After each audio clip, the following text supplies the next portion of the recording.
Ang tanong para sa video na ito, kaya mo bang patawarin yung taong pinaka nagkasala sa'yo? Hashtag letter A kung oo at hashtag letter B kung hindi. At kung hindi hassle sa inyo mga kabayan, pwede nyong lagyan ng dahilan kung bakit. Kung bakit ganun yung sagot nyo. Kayo nang bahala mga kabayan, lahat ng comment nyo babasahin ko yan, promise. Na-appreciate ko yung comments, likes dahil malaki ang tulong yan para sa ating channel. Huwag na nating patagalin pa. Simulan na natin ang kwento.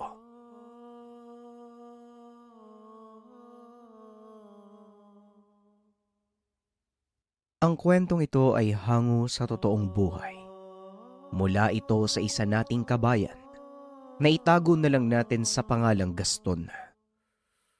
Taong 1978, Santa Cruz, Batangas.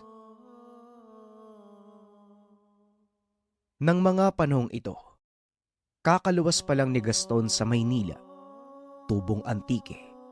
Pinili niyang makipagsapalaran sa syudad dahil sa hirap ng pamumuhay. Pangkaraniwang bata kung titignan. Ngunit ang katotohanan, mula siya sa angkan ng mga manggagamot at antingero.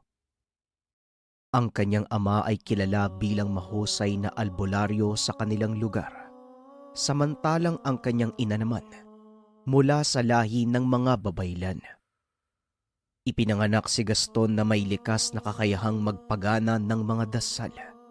At sa edad na 10 taong gulang, sinanay ng kanyang ama ang kakayahang ito. At pagsapit ng 15, nakuha ni Gaston ang kanyang unang gamit. Ito ay uri ng medalyong gawa sa baong walang mata. Sa pamamagitan ng kakayahang magpagana ng mga dasal, nagawa niyang palakasin ang gamit. Naging kasangkapan niya ito upang ipagtanggol ang kanyang sarili. Sa kabila ng taglay na lakas, sadyang mahinhin ang binata. Yung tipong hindi mo makakausap kung hindi mo uunahan. 20 taon siya nang makapagpa siyang lumuwas ng Maynila para kahit papano ay matulungan niya ang kanyang mga magulang. Pagkababa pa lang niya ng barko, nagkaroon siya ng hindi kaaya-ayang karanasan. Sinubukan siyang gulangan ng isa sa mga porter. Boss, ako nang magdadala sa gamit mo. Wika ng porter sa kanya. At dahil hindi naman naghihinala si Gaston, kaagad niyang inabot ang kanyang bag. Nung una ay mabagal itong naglalakad. Ngunit nang makapasok sila sa mataong lugar, kaagad na kumaripas ng takbo ang porter. Napailing na lang si Gaston. Kaagad niyang sinundan ng mandarambong hanggang sa naabutan niya itong papasok sa isang eskenita. Akmang papasok na sana siya, ngunit pinigilan siya ng matanda. Nako, iho! Kung ako sa'yo, hindi na ako tutuloy sa eskinitang yan. Mapapahamak ka lang. Wika ng matanda. Ngumiti lang si Gaston at kaagad na tumuloy papasok. Nang marating niya ang dulo ng eskenita, nakita niya ang 6 na kalalakihang nag-aabang sa kanya. Isa sa mga ito ang porter na nagtakbo ng bag. Kaibigan, ayoko ng gulo. Kaya nakikiusap ako sa'yo. Ibalik mo ang bag ko. Wika ni Gaston. Ngunit pinagtawanan lang siya ng mga kalalakihan. Ito ba ang gusto mong makuha? E di kunin mo kung kaya mo. Wika ng porter sabay sugod kay Baston. Napailing na lang ang binata. Ay, ang kukulit. Pasensyahan na lang tayo ha. Wika ni Gaston sabay suntok doon sa sumugod na lalaki. Nang mahawakan niya ang kamay nito, kaagad niya itong pinilipit. Napaluhod ang lalaki at sumigaw dahil sa sakit. Isa-isang sumugod ang mga kasamahan ng porter, ngunit pinagsisipalang sila ni Gaston. Nagsibagsakan ng mga ito sa simento habang kanya-kanyang sapo ng mga tiyan. Ay nako, kung binigay nyo na lang sana yung gamit ko, edi sana hindi tayo mantong sa ganito.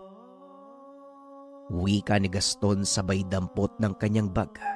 Naglakad siya palabas ng eskinita. Muli siyang sinalubong ng matanda. Sa pagkakataong iyon ay nagpakilala ito bilang Mang Elias. Utoy, alaay. Napaghihinuwa ko ay ikay bago din ay.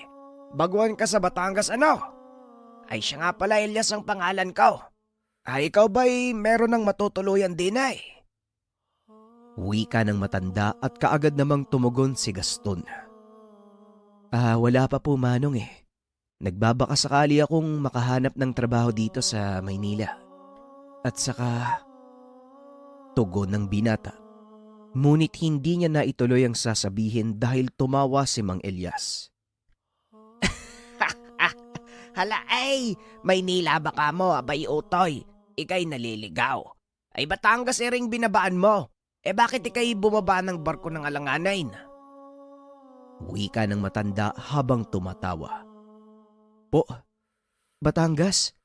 Naku naman, kapag minamalas ka nga naman Wika ni Gaston sabay sapo ng kanyang noo. Kaagad naman siyang inakbayan ng matanda at muling nagsalita. Ay huwag kang mag-alala utoy are. May sakayan naman dito papuntang Maynila. Hayaan mo, ihatid kita down. Wika ni Mang Elias. Ngunit may malaking problema si Gaston. Dahil wala siyang dalang ibang pera maliban sa pangkain niyang 20 pesos. Salamat po Mang Elias pero wala na po kasi akong pera 20 na lang po yung pera ko Tugon ng binata. Sabay pakita ng 4 na 5 pisong papel sa matanda. Ay, siyaw! Naku naman aray. Pero teka lang, ano bang pangalan mo iyaw? Tanong ni Mang Elias at kaagad namang nagpakilala ang binata. Gaston po ang pangalan ko, Manong. Tugon nito. Kaagad siyang inaya ng matandang umuwi sa tahanan. Tamang-tama din ang dating ni Gaston dahil naghahanap pala ang matanda ng taong makakasama niya sa koprahan. Ay siguro, huwag ka nang lumuwas ng Maynila, Gaston. Dumito ka na lang. Ako'y may maliit na koprahan doon sa aking nyugan. Kailangan ko din ng magbubuhat ng mga sako Wika ni Mang Elias at hindi na din tumanggi ang binata. Napag-isip-isip niya na mapapagastos lang siya kapag lumuwas ng Maynila. Samantalang dito kay Mang Elias, libre na ang tahanan at pagkain. Meron pa siyang trabaho. Kinabukasan ay kaagad na ding isinama ng matanda si Gaston sa kanyang koprahan. Itinuro nito sa binata ang mga dapat gawin. Mula sa paglulukad ng mga nyog hanggang sa pagbibilad ng mga ito. Nagulat ang matanda dahil gamay na kaagad ni Gaston ang trabaho. Maging ang pagsasalang nito sa apoy upang matuyo bago tuluyang isako. Alaay, hindi ka naman pala mahirap turuan utoy Ay pag ganyan ang kilos mo, marami ang maipagbibili natin sa bayan aray. Wika ng matanda habang kumakain sila ng tanghalian. Natanong nito kung ano ang trabaho ng binata sa probinsya. Nagkwento naman si Gaston. Naging magkasundo ang dalawa at dahil sa tulong ng binata ay naging malago ang koprahan ng matanda. Ang tanging ipinagtataka lang nito, parang hindi napapagod ang binata sa buong araw ng pagtatrabaho.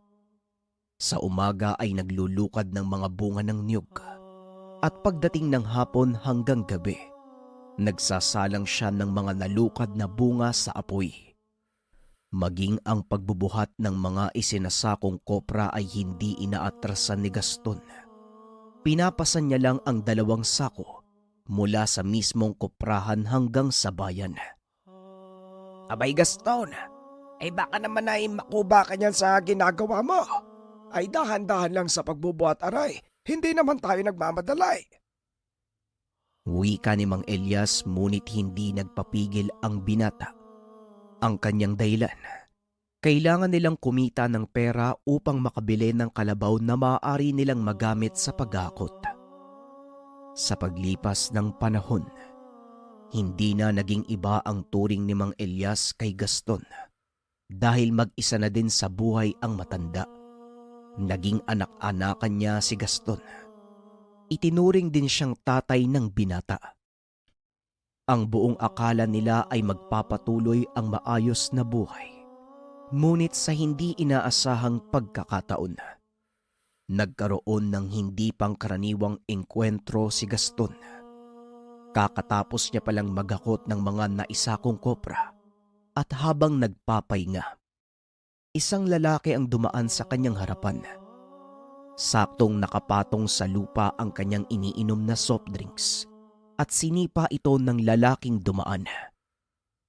Alisin mo nga sa daraanan ko yung basurang yan. Paharang-harang. Wika ng lalaki at dahil nainsulto si Gaston, tumayo ang binata at kaagad na nagsalita. Hoy, hindi basura yung sinipa mo. Inumin ko yun eh. Wika nito at kaagad siyang nilingon ng lalaki. Walang sabi-sabi ay kwinelyuhan siya nito. Anong sinabi mo? Baguhan ka ba dito ha? Hindi mo ba ako kilala? Wika nito. Hinawakan ni Gaston ang kamay ng lalaki. Kaagad niyang binitawan ng binata. Napakalakas kasi ng pagkakapiga ni Gaston. Hindi kita kilala at hindi mo rin ako kilala. Kaya kung ako sa'yo, ingatan mo yung ugali mo. Wika ni Gaston. Kaagad namang napatras ang lalaki at muling nagsalita. Walang iya ka. Tandaan mo ang araw na to. Dahil gagawin kong miserable ang pagtira mo dito sa bayan. Wika ng lalaki sabay alis. Sumakto namang dumating si Mang Elias. Nakita nito ang nangyari. Ay Gaston, ayos ka lang ba? Sinaktan ka ba ng taong iyawn? Tanong ni Mang Elias. Hindi naman po, Manong. Tara na po. Umuwi na po tayo. Tugon ng binata. Kaagad na silang naglakad pa uwi.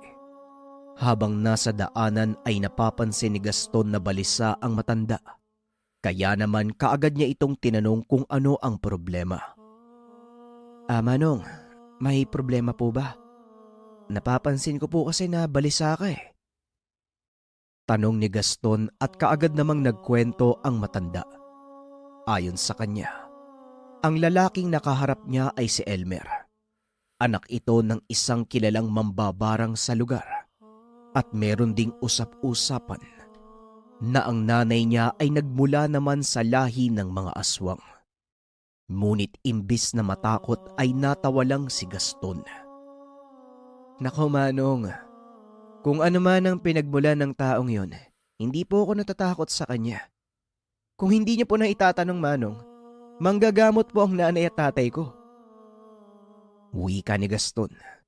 Ngunit hindi naman mawala ang pangamba sa matanda. Alam niyang mahihirapan si Gaston kung sakaling kakalabanin niya si Elmer. Pagkarating nila sa tahanan, kaagad silang kumain at nagpahinga. Habang nakaupo sa sala si Gaston, may napansin siyang isang malaking salagubang. Tumapat ito sa ilaw ng lamparang nakapatong sa lamesa. Dali-dali niya itong hinuli at nakita niyang may nakataling sinulid sa paa nito. At bilang isang anak ng manggagamot at babaylan, alam niya kung saan nanggaling ang salagubang. Mula ito sa isang mambabarang. Walang hiya, Elmer. Talagang tinotoo mo yung banta mo ah. Pero sige, hinding-hindi kita uurungan. Wika ni Baston at kaagad naganap ng isang bakanting garapon. Isinilid niya sa loob ang salagubang. Inusalan niya ito ng dasal upang malaman niya kung sino ang may gawa at matuntun niya kung saan ang kinaroroonan. Nang matapos siyang mag-usal, namatay ang salagubang. Napangiti na lang ang binata dahil nalaman niyang hindi kalayuan sa kanilang kinaroroonan ang tahanan nito. Dali-dali siyang lumabas ng bahay. Napansin naman siya ng matanda kaya't pinigilan siyang umalis. Ay Gaston, abay des oras na ng gabi. Saan sa palagay mo ang punta mo? Wika ni Mang Elias. Wag po kayo mag-alala, Manong. Papatay lang po ako ng mambabarang. Dito lang po kayo at baka mapahamak po kayo. Tugon ni Gaston. Kaagad siyang tumuloy sa kinaroroonan ng mambabarang. Pagkarating niya sa tahanan, narinig niya ang matinding pagsigaw, maging ang mga sinasabi mula sa loob ng bahay. Magbabayad sa akin kung sino ang may gawa nito sa'yo, tatay! Wika ni Elmer. Hindi na nagsayang pa ng oras si Gaston. Kaagad niyang sinipa ang pintuan ng tahanan. Nagsipagtayuan ang mga taong naroon. Ikaw yung kausap ko kanina doon sa may bagsakan. Ikaw ba yung may gawa nito sa tatay ko? Tanong ni Elmer. Ako nga. Sa palagay niyo, malulusutan niyo ako sa pamamagitan ng barang. Pwes, sasabihin ko sa inyo na nagkamali kayo ng binangga. Hindi lahat ng taong nakikita niyo, normal na tao lang. Tugon ni Gaston. Ngunit lingid sa kanyang kaalaman na napapaligiran na pala siya ng ibang kasamahan ni Elmer. Akmang susugod na sana si Gaston nang biglang may humawak sa kanyang paa mula sa silong ng tahanan. Kaagad naman niyang sinipa ang kamay nito, dahilan para mabitawan siya ng kung anong nilalang na humawak sa kanya. Nang malaman niyang may mga kalaban sa labas ng tahanan, dali-dali siyang tumakbo palabas. Dahil mas makakalaban siya ng maayos kung malawak ang espasyo. Ang lakas ng loob mong pasukin ang aming teritoryo. Isa kang dayuhan. Ngayon pagbabayaran mo ang kalapastanganan mo. Wika ni Elmer sabay senyas sa kanyang mga kasamahan. Kaagad namang sumugod ang mga ito. Dali-daling bumunot ng punyal si Gaston na nakasuksok sa kanyang tagiliran. Inusalan niya ito ng dasal at inuundayan ng saksak ang sinumang lalapit sa kanya. Marami nang napinsala ang binata nang biglang may kumalmot sa kanya sa likuran. Nilingon ito ni Gaston at nginitian dahil hindi man lang tumalab ang kuko nito sa balat ni Gaston. Oy, pasensya na. Hindi ako kayang tablan ng mga kalmot nyo. Kakaunti na lang ang bilang nyo. Kaya kung ako sa inyo, matras na kayo. Wika ni Gaston habang pinaglalaroan ang punyal sa kanyang kamay. At dahil marami nang napatay sa panig ng mga aswang, napilitan na silang umatras. Kasama ng mga itong tumakas ang ama ni Elmer. Habang papalayo sila ay nag-iwan ng aswang ng isang babala. Hindi pa tayo tapos, Dayo. Babalik ako. At titiyakin kong ikaw ang magiging hapunan ng lahi ko. Wika ni Elmer at kaagad namang tumugon si Gaston. Huwag ka mag-alala. Dahil kahit saan ka magtago, matutunton kita. Sige na, umalis ka na. Ang babaho nyo. Tugon ni Gaston. At tuluyan ang naglaho sa dilim ang pangkat ni Elmer. Samantalang si Gaston ay pasipol-sipol pang naglakad pa uwi ng tahanan. Nang malapit na siya sa lugar ni Mang Elias, nakita niyang nakaupo ang matanda sa labas ng bahay. Mang Elias, bakit nasa labas po kayo? Gabi na. Wika ni Gaston. Napangiti naman ang matanda at kaagad na tumayo mula sa kinauupuan. Alay, nag-aalala kasi ako sa iyo, Tay. Ala, mahirap kalabanin ang pamilya ni Elmer na yon. Naku kang bata ka ay. Wika ni Mang Elias habang sinasapo ang ulo ni Gaston. Natuwa ang matanda dahil nakauwi ito ng ligtas. Pagpasok nila sa loob ng tahanan, inanyayaan ni Mang Elias ang binata na uminom ng mainit na salabat. Habang nakaupo ang dalawa sa sala, napakwento ang matanda tungkol sa kanyang nakaraan. Ayon sa kanya, hindi naman siya matandang binata. May asawa't anak ito. At sa kasamaang palad nasawi ang mga ito dahil sa kagagawan ng pamilya ni Elmer. ay ipinagbubuntis ng asawa ko ang aming panganay. Nang mga panahong iyaw na kalagitnaan ng gabay, dinalaw kami ng walang hiyang ama ni Elmer. Sa hindi malamang dahilan, nakaramdam ng matinding sakit sa tiyan ng asawa ko. Kalaunan dinugo, sinubukan ko pa siyang isugod sa ospital ngunit huli na ang lahat. Wika ni Mang Elias. Kitang-kita ni Gaston ang pangingilid ng luha sa mga mata nito. Kaya't lumapit sa kanya ang binata at inakbayan. Dagdag pa ng matanda. Ang buong akala niya ay normal ang pagkakamatay. Ngunit nang dalhin niya sa morgue, napag-alaman niya na wala na ang sanggol na dinadala ng kanyang asawa. Pinatay ng ama ni Elmer ang asawa at anak ko, Gaston. Pero wala akong magagawa dahil hindi ko sila kayang labanan. Wika ni Mang Elias. Sa pagkakataong ito ay tuluyan ng humagulgol ang matanda. Pinakalma naman siya ni Gaston. Mang Elias, tahan na po. Huwag po kayo mag-alala. Ngayong nandito na ako, bibigyan natin ng hustisya ang pagkamatay ng mag-ina mo. Wika ni Gaston. At dito niya tuluyang napagtanto na ang hindi sinasadya niyang pagbaba sa barko sa maling pantalan, hindi isang aksidente na bunga ng pagka-ignorante niya. Ito ang kanyang misyon. Isang tungkuling kaakibat ng taglay niyang lakas.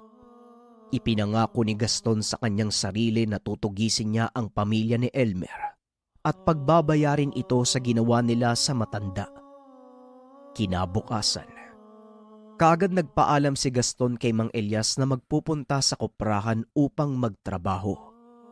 Ngunit paglabas pa lang niya ng bakuran ng matanda, kaagad niyang nasipat ang figura ng isang lalaking nakatayo sa daanan.